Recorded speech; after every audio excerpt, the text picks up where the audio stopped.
Sir Vijay sir கூட்டணி வைக்கிறதாக அதான் sir அப்படி நீங்க தானே சொல்றீங்க. செங்கோட்டையன் வந்து நேற்று பெரிய பேரணி நடத்தி இருக்கிறாரு.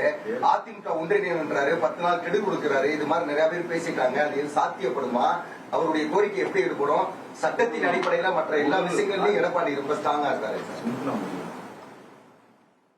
என்னதான் கேள்வி கேட்டாலும் அம்மாவின் தொண்டர்கள் ஓர் அணியில் இணைவது அம்மாவின் கட்சிக்கு நல்லது.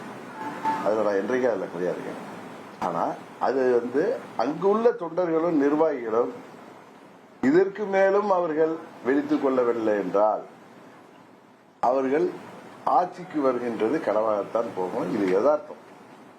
அவர்கள் எதையெல்லாம் சரி செய்து எல்லாரையும் சரி, பன்னீர்செல்வம் அவர்கள் சொல்வது போல, மற்றவர்கள் சொல்வது போல, அண்ணன் செங்கோட்டையன் சொல்வது போல, அவர் அன்னைக்கு சொல்லலையே இன்னைக்கு சொல்லன்னு கேட்குறீங்க. அவரவர்களுக்கு ஒரு காலம் வர்றப்ப, ஒரு நேரம் வர்றப்பதான் யோசிப்பாங்க. இப்ப தொடர்ந்து தோல்விகளை அவங்க கட்சி சந்திக்கிறப்ப இதை சரி செய்யணும்னு ஒரு முத்திரை. இதுல நான் முடிவெடுத்ததுக்கு தொடர்ந்து அவர் எடுத்தாரு, எங்களுக்கு பின்னாடி நான் வெளியேறணும்னு பிஜேபி சொல்லுமா? இப்படி ஒரு ஸ்டாண்டர்டிங்கன்னு சொல்லுமா? இல்ல நீங்களா உட்கார்ந்துட்டு ரூம்ல உட்கார்ந்துட்டு நீங்களா உங்களுக்கு உங்கள் அறிவை பயன்படுத்தி அனுபவத்தை பயன்படுத்தி இவரெல்லாம் கணக்கு போடாதீங்க.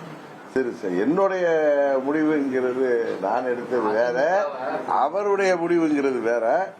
இன்னொன்னு சொல்ல போற, நாங்க எதை ரொம்ப ப்ரீ பிளான்லாம் கிடையாது. அவர் கேட்டார், எதிர்காலத்துல எங்க கட்சி 26 தேர்தலில் எங்களுக்கு பல வாய்ப்புகள் இருக்கு, அதுல ஏதாவது ஒரு வாய்ப்புல நாங்க போட்டிடுவோம்.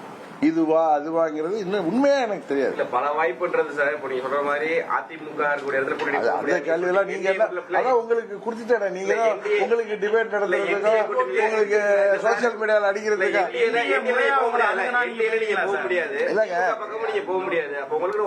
அது உங்களுக்கு அதெல்லாம் தாண்டி ஆப்ஷன்லாம் இருக்கலாம் சார். நீங்க உங்க அறிவுக்கு யோசிக்கிறீங்க. நீங்க இந்த ஹைட்ல இருந்து இதுக்கு மேல நின்று யோசிக்கலாம்ல.